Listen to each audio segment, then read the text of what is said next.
Artinya Saya sudah simpan beberapa akun-akun, Mbak. Sudah saya simpan. Dia ngatain saya mandul. Harus ada bukti otentik dari kedokteran mengatakan bahwa saya mandul. dikit bang. Aku mau syuting saya. Yang ini kan juga Mam, mungkin langsung aja kali ya Mam. Ya. Ini kan lagi rame kemarin Mami itu. Tidak, aku nggak enak yang gini nanti dikira pansos nih. Soalnya ada laler bilang katanya saya memang sengaja biar teman-teman begini nih. Ya. Gimana nih? Kalian tahu kan kalau saya ada teman-teman saya selalu maaf ya saya langsung buru-buru. Bener nggak sih? Gimana Mam kemarin dihajar apa ya di Diserang. Jadi gini loh ceritanya. Saya itu kan di salah satu ini Trans TV semua ya. Iya. Saya tuh di Trans TV di pagi-pagi ambiar kemarin. Kita itu membahas tentang KDRT yang kebetulan mengundang Komnas HAM juga.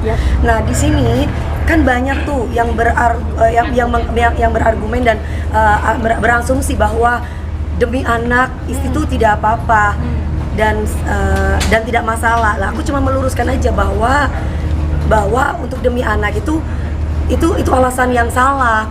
Karena justru kasihan sama mental anak. Anak melihat orang tuanya berantem terus. Saya bilang begitu, berantem terus. Jadi efeknya nanti ke mental anak. Kalau kita sayang sama anak, kita harus bisa memberikan kesehatan untuk anak. Itu sebenarnya bukan karena demi anak, sebenarnya demi papahnya. Tiba-tiba sayanya itu langsung IG saya itu diserang. Saya awalnya masih diem. Oh, gak masalah. Besoknya lagi saya di pagi-pagi ambiar lagi ngebahas itu lagi, laler itu lagi. Saya bilang sama teman-teman kreatif, bosen saya, bisa nggak yang lain? Nggak, soalnya gini-gini. Ya udah oke, mau nggak mau kan aku melaksanakan tugas aku. Dihajar lagi. Saya tuh saya dibilang mandul, saya dibilang pantes ditinggal sama 3 laki-laki, soalnya mandul sih. Terus yang ketiga saya dibilang tukang kawin, saya dibilang janda tua. Terus saya dibilang apalagi ya, ini murahan. Saya dibilang kayak gitu.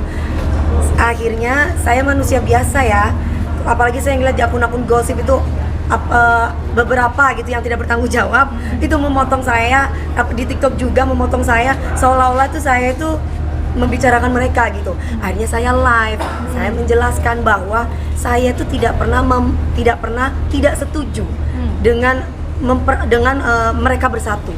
Nggak ada statement saya seperti itu. Tapi kalau saya kecewa, kenapa harus marah? Saya punya hak untuk kecewa loh.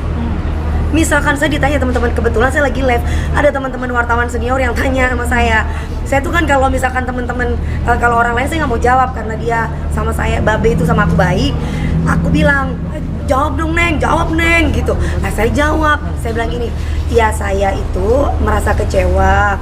Wajar kalau saya tuh kecewa, karena kan memang orang yang nggak kenal dengan Lesti aja kecewa, apalagi saya bilang kayak gitu. Tapi saya mendoakan baik, mudah-mudahan mereka bahagia dan Bilar tidak mengulangi lagi. Sudah hanya itu. Terus udah gitu mereka tanya lagi, kalau Mbak DP prinsipnya bagaimana kalau misalkan di KDRT-in? Saya jawab, kalau saya nggak mau. Nah saya tuh menjawab saya loh, bukan menjawab mereka gitu. Saya tuh menjawab saya, tapi mereka tetap tidak terima. Kemudian akhirnya saya live lagi dong di IG karena saya gregetan dibilang mandul gitu kan.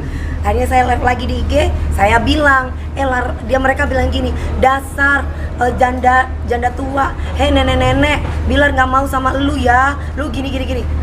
Heh laler, gue juga nggak mau sama Bilar ya. Gue kasih tahu nih, pada waktu di mana itu ya? Pada waktu aku ngejuri, nggak enak udah lah, mereka udah bersatu ya. Intinya adalah kalau aku mau seperti laler dambaan kamu itu, saya bisa beli 250.000. Ya, saya mau kasih tahu nih, dikasih gratis bahkan. Banyak anak-anak muda yang mau sama saya. Mohon maaf nih, cuman saya itu dari awal berbicara tentang KDRT-nya, bukan berbicara tentang hubungan rumah tangganya. Dalam arti ranah publik itu adalah KDRT-nya. Jangan sampai, saya pun pernah mengalami KDRT Mbak. Saya pernah mengalami KDRT. Bedanya ketika itu saya tidak lapor polisi. Makanya ketika Dede itu lapor polisi, saya merasa senang. Oh, seberani itu ya Dede ya. Karena jujur, saya pernah mengalami KDRT, tapi bedanya saya tidak berani. Tapi saya berani bercerai karena saya tidak akan mungkin berhubungan dengan dengan suami saya lagi. Boro-boro berhubungan gak nafsu mbak. Perempuan itu kalau udah dibanting, dipukul mbak, boro-boro gini nggak bisa mbak. Kalau saya, mohon maaf ya, kalau saya nggak bilang orang lain loh. Kalau Dilempar bola saya, biliar? tolong, ya Allah, ya Allah, ya Allah. Dilempar bola biliar. Hah? Kalau dilempar bola biliar gimana mami? Tak balik. Le aku mas. Soalnya aku nggak bucin mas.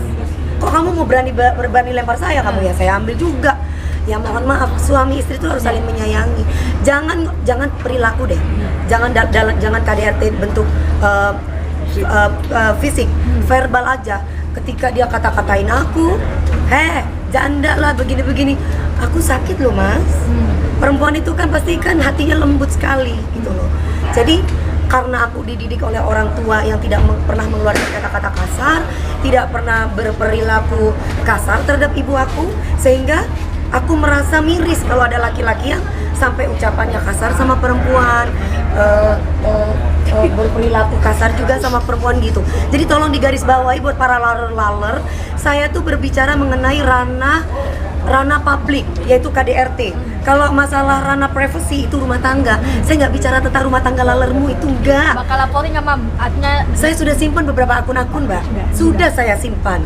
Dia ngatain saya mandul, harus ada bukti otentik dari kedokteran mengatakan bahwa saya mandul. Itu satu, saya pernah keguguran loh sama suami pertama, tapi saya tidak bisa menceritakan hal itu. Mungkin saat ini suami, karena saya sudah silaturahminya sudah baik sama beliaunya, dan dia sudah baik sama saya sudah memaafkan itu. Terus walaupun bukan KDRT, baku hantam. Terus kemudian Apa bedanya? Sofian. cuma bedanya saya nggak lapor polisi, tapi saya cerai ya, karena saya nggak bisa itu. Kedua, saya diselingkuhi sama suami saya, sama mantan suami saya. Jadi kalau ada yang mau tukang kawin, saya tuh kurang sabar bagaimana, diselingkuhi, di KDRT-in, dirampok duitnya, saya nggak minta cerai loh, nggak digugat sama saya. Coba jejak digital, ada nggak saya duluan menggugat suami saya? Katanya kan perempuan sabar nggak boleh menggugat dulu. Nah, Mam, katanya juga. tapi saya juga nggak mau jadi perempuan jihad mati di tangan suami ya. Auzubillah min dzalik. Saya dibilang begini, DP, ya saya kasih tahu kamu ya, DP katanya. Mohon maaf ya sayang, saya mohon maaf nih, ini ucapan dari orang tersebut dan saya masih simpan kata-kata dari akun tersebut. Si L ini perempuan soleha. Dia ini ketika mati pun di tangan suaminya, itu termasuk jihad. Itu salah. Ajaran agama dari mana? Sedangkan saya Islam tidak mengajarkan kekerasan. Nah, di sini kondisinya adalah kalau saya balik lagi, misalkan saya dihajar sama suami saya terus katanya itu jihad, tolong dong tanyakan sama yang katanya jihad itu, kalau memang langsung masuk surga, tolong bener nggak itu memang masuk surga, baru saya mau dibogemin sama lagi saya. Ya. tapi ngeliatnya bakalan ngomong masih. Pengakuannya kan